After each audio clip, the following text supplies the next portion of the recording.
heading to the Middle East, expected to arrive in the next 24 to 48 hours for a possible ground invasion. And folks, despite what you hear from Donald Trump and his regime, it's important to observe what is happening in the region. Iran still controls the Strait of Hormuz.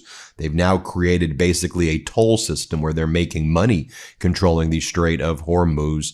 There is still an escalating war taking place right there.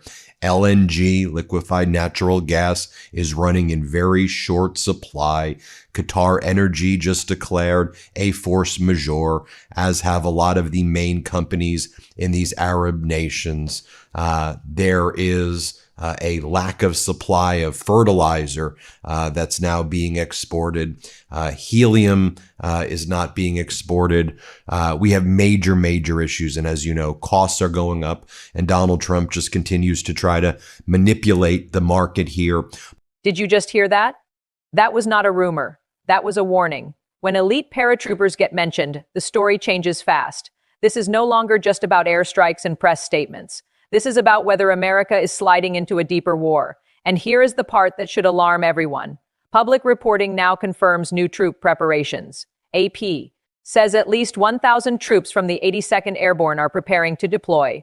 Reuters also reported thousands could be sent to the region.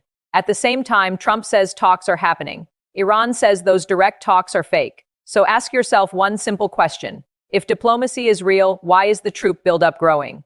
And if this expands, who pays first? American families, American troops, and every voter shut out of the decision.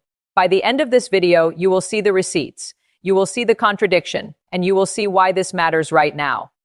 Iran's president, Masoud Pezeshkian, responded to Turkey's leader by saying, "The resolute position of my brother, Erdogan, president of Turkey, in condemning the warmongering Zionist regime are commendable. The proud nation of our friendly and brotherly country of Turkey has for many years steadfastly played a role in solidarity with the aspirations of the Islamic Ummah. By the grace of God, we will traverse this proud path together." As I also said, don't listen to the words, watch and observe what's actually happening. Here is what they are not telling you. Wars do not stay overseas. They come home through prices, pensions, fuel, and fear. That market clip matters more than cable spin admits. Reuters warned this war creates a stagflation dilemma for Treasury investors. That means two bad forces can hit together, higher oil and weaker growth. That is poison for working families and retirees. Reuters reported oil fears can lift inflation and rattle bond markets. That feeds into borrowing costs across the economy. So when viewers hear rising yields, do not tune out. That can mean more pressure on mortgages, credit, and household bills. This is important because war is never just a foreign policy story. It becomes a kitchen table story. Now add the politics. Congress did not vote to start a broad war with Iran. AP reported lawmakers from both parties demanded a war powers debate. Reuters reported senators framed that fight as Congress trying to reclaim its duty to declare war. So the public is getting two messages at once. One message says everything is controlled. The other message shows troop buildups, market stress, and constitutional alarm bells. Those two things cannot both be true. And what this actually means for you is simple. If leaders rush first and explain later, ordinary Americans absorb the cost. Not the cable pundits, not the donors. Not the weapons contractors, you do. I believe voters should be furious about that. Because if the risks are real enough for paratroopers and market panic, then Congress and the public deserve straight answers. This is the choke point behind the panic. Reuters says about 20% of global oil normally moves through Hormuz. One also notes analysts discussed Karg Island as a possible military target. So this is not some distant map. This is the artery connecting war abroad to prices here at home. Giving their own timeline for this war against Iran. Israel intelligence, their director is saying regime change in Iran will take a full year. So we need to be spending a year there is what Israel ultimately wants, in my opinion, just Netanyahu buying more time in order to keep himself in power while he continues to engage in war crimes and heinous conduct, in my opinion. A Pentagon official says recent U.S. this is an important, just pivoting for a moment, because we're talking a lot about the Middle East, rightfully so. Trump's unleashed a war there.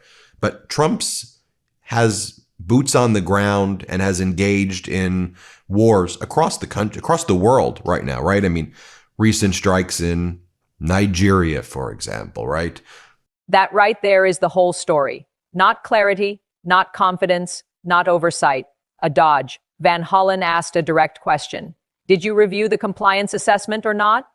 And the answer never came. That matters because bomb transfers are not paperwork trivia. They are life and death decisions. They shape civilian deaths, regional escalation, and American complicity. Here is what I believe. If an administration cannot answer a basic oversight question cleanly, it should not get blind trust. Not from Congress, not from the press, and definitely not from the public. This is outrageous because accountability always disappears when war speeds up. We hear slogans, we hear patriotic packaging, but when the questioning gets precise, the room gets slippery. That is exactly why hearings matter, and it is exactly why clips like this matter. The transcript shows Van Hollen narrowing the issue carefully. He was not grandstanding. He was documenting a refusal to say yes, a refusal to say no, a refusal to let the public see the chain of responsibility. Every American should know that this is how endless conflict gets normalized. One rushed decision at a time, one missing review at a time, one non-answer at a time. So no, this is not some side issue. This is the oversight issue. Because when bombs move faster than truth, democracy is already losing ground. Now look at the legal and political backdrop. AP reported key members of Congress demanded a war powers vote after Trump acted without formal authorization. Reuters reported senators described the resolution as an attempt to reclaim Congress's duty to declare war. That does not automatically settle every legal argument, but it does. Settle one political fact. This is not normal. When lawmakers openly warn about an unauthorized war, the country is already in dangerous territory. And when the same administration asks for trust while expanding troop deployments, voters have every reason to demand receipts, timelines, and limits. Invasion of Venezuela, where now the chief torturer in Venezuela has been promoted to the defense minister role by Delcy Rodriguez. The person who was the biggest torturer of all the pro-democracy groups is now basically the number two to Delcy Rodriguez there in Venezuela. You know about Donald Trump blowing up all of those fishing boats, right, off the coast of Venezuela without explaining why, just calling them narco-terrorists with a lot of evidence that they were just fishermen and fishing boats. So now there's boots on the ground. There's ground invasion in Ecuador.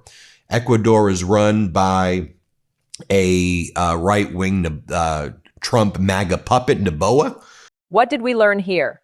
We learned the escalation is real. We learned the troop posture is changing. We learned the economic risks are already visible. And we learned oversight is being treated like a nuisance that should anger every citizen, left, right, and center. Because this is not just about one battlefield. It is about whether democracy still gets a vote before war widens. AP reported Congress is demanding answers. Reuters reported lawmakers tried to force a war powers check. That means the constitutional fight is not academic. It is live. Right now, I believe Americans should reject the oldest trick in politics, create panic, hide the process, then shame the public for asking questions. No, if troops are moving, tell the truth. If talks are real, prove it. If bomb transfers were reviewed, say who reviewed them. If this war is worth the cost, explain that cost honestly. To soldiers, to parents, to retirees, to every family watching prices rise. This is not weakness. This is citizenship. And this is not about being anti-American. It is about refusing to let fear replace accountability. That is how democracies slide, quietly, procedurally, one exception at a time. So stay loud, stay informed, and do not let anybody tell you oversight is unpatriotic. It is the most patriotic thing we have. Know about Donald Trump blowing up all of those fishing boats, right, off the coast of Venezuela without explaining why, just calling them narco-terrorists with a lot of evidence that they were just fishermen and fishing boats. If this video opened your eyes, hit that subscribe button right now, because this story is just getting started. Trump has not signed a deal. TSA workers are still not being paid. And I will be here every single day covering exactly what happens next, with sources, with evidence, and with nothing held back. Don't miss what's coming.